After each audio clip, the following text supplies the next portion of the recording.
A severely neurotic person, constantly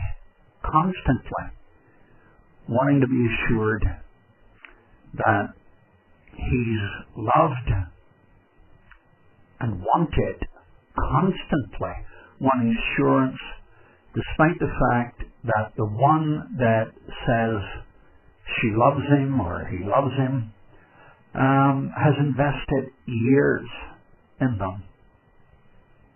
That person's a burden. A beloved burden, no doubt. But a burden just the same. The years of being there aren't enough. The lover's constant reiteration that he or she will always be there, that isn't enough. Now, who has difficulty seeing that that would be tedious, a wearing experience? I suppose we finally acknowledge that such a poor soul isn't well. It would still be a burden to carry, but at least if we believe that the constant harping is a symptom of neurosis, it would make things a bit easier to bear. I wonder, does it wear on God that we must have ceaseless assurance that He cares for us?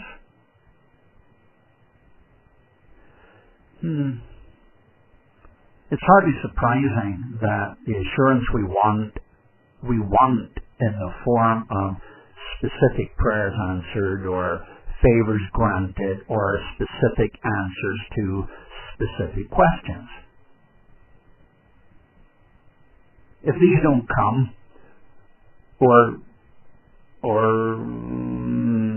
don't come as often as we ask for them, or don't come in a form that we recognize, then the vapory, ghostly doubts begin to take more solid forms. Any other assurance, any other form of assurance lacks credibility. Biblical texts aren't enough. Even biblical texts about God's redeeming work in and as Jesus Christ. Does it wear God down, do you think, that when He reminds us that He has given us His very own heart, His Son? Does it wear Him down that we say in various ways, yes, I know about the Christ, and that was good of you, and that helps, but I need more than that.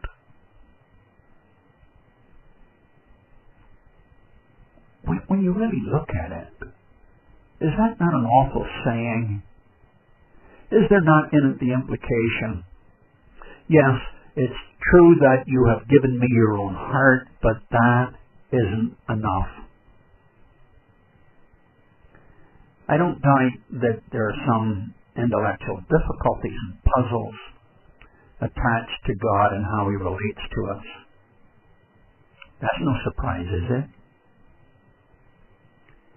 But people have a hard time believing that our sin affects our ability to think, though Romans 1:21 doesn't express any doubt about it. The old-timers used to say that sin, and it's true, that sin has noetic effects on us, affects our mind. Christ spoke of those who, because they sought the glory of man and not the glory of God, He said, oh, you can't believe. It wasn't really an intellectual problem, though they said it was, and argued that it was. And those who think that a person with a huge lower lip, shaped by a magnificent pout, those who think that that person thinks well at that moment, they need to think again. God help us. It isn't only the ill people that can't be assured. The narcissistic among us have similar symptoms, whether it's chemical or hormonal or whatever imbalance. We mustn't only love them, we must love them in the way that they have determined we should love them. That is, if love is to have any real meaning, don't you know? Yes, all of that might be true, but humans are sinned against and sinful. And it might be hard for them to believe that one so exalted and holy would want them or could go on bearing with them, and so asking for favors, even under serious circumstances, or maybe especially under severe circumstances. Asking for favors is part of, expresses in part their insecurity. I'm certain that's true. But there's no doubt that hosts of people have difficulty relying on the love of God. So the truth is, isn't it, that we're sin sick. Yeah. Now the explanation for such a condition is complex. But obviously our own inability to be completely trustworthy shapes our view of God and others. And our numerous experiences in life with many that promised with blood-red earnestness that they'd come to stay and then walked off, never to return. That has shaped us. The problem doesn't lie in God, does it? It never did. In our bitter and cynical moments, we call all men liars, or at least we think, well, their talk is cheap. And it's in such a spirit that we glance in God's direction. Then, in addition, if our pet projects don't prosper, despite our fervent prayers, or some major crisis isn't averted, again, despite fervent prayers, our cynicism spreads heavenward, and that spirit gets around. Our not hard to understand disappointment becomes a whine, and before long, everyone around us is whining in support.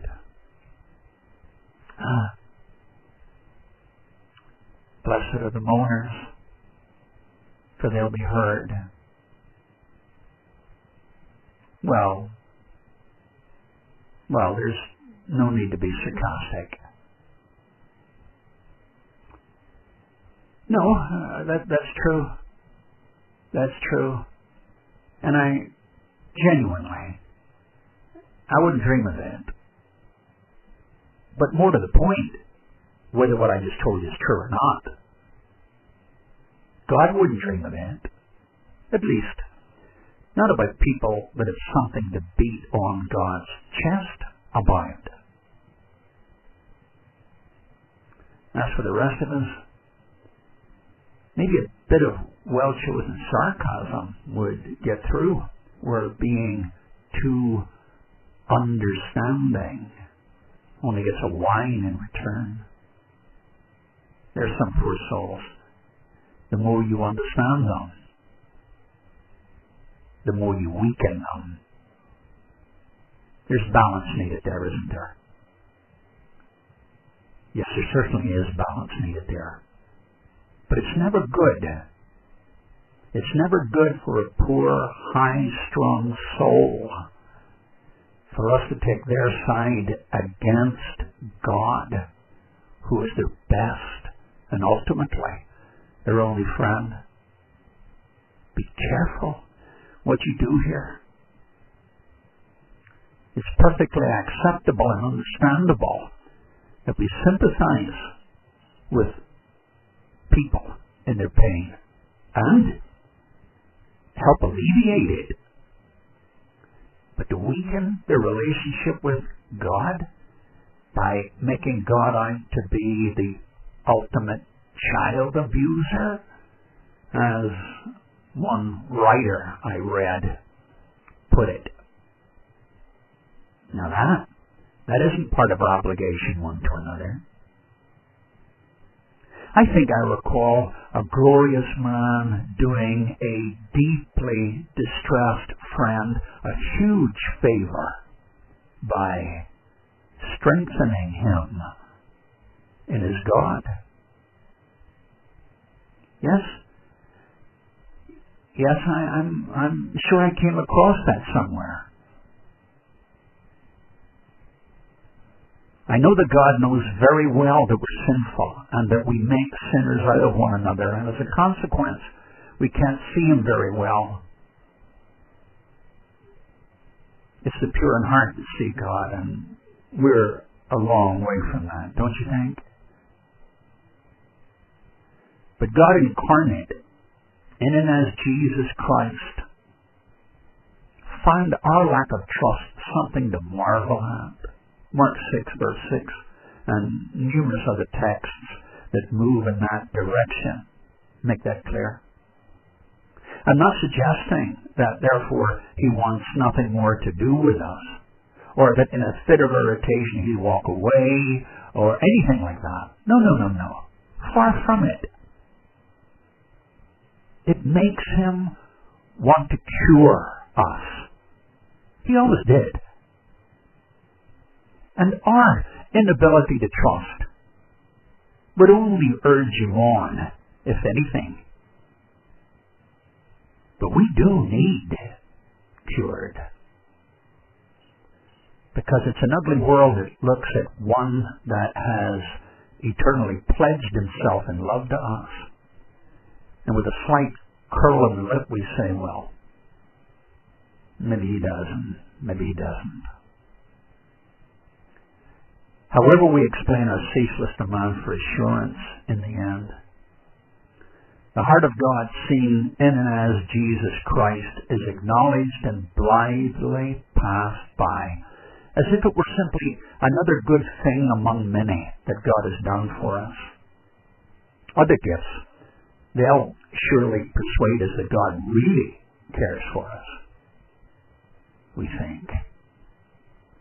But if His giving us Himself, in and as Jesus Christ, will not persuade us, why would we think that other things would do it? Just one real sign that He hears me and cares what I have to say. Just one indisputable sign, and I need no more. Really?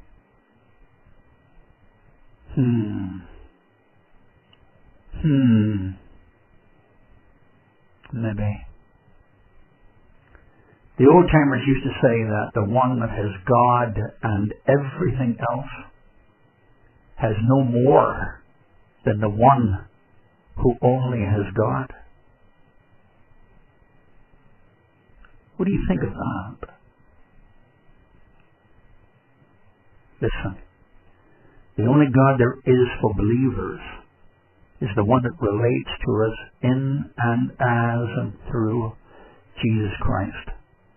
And if that's not the one we want, there might as well be none. for there is no other. Be assured, even if you can't be assured, God thinks you're worth dying for.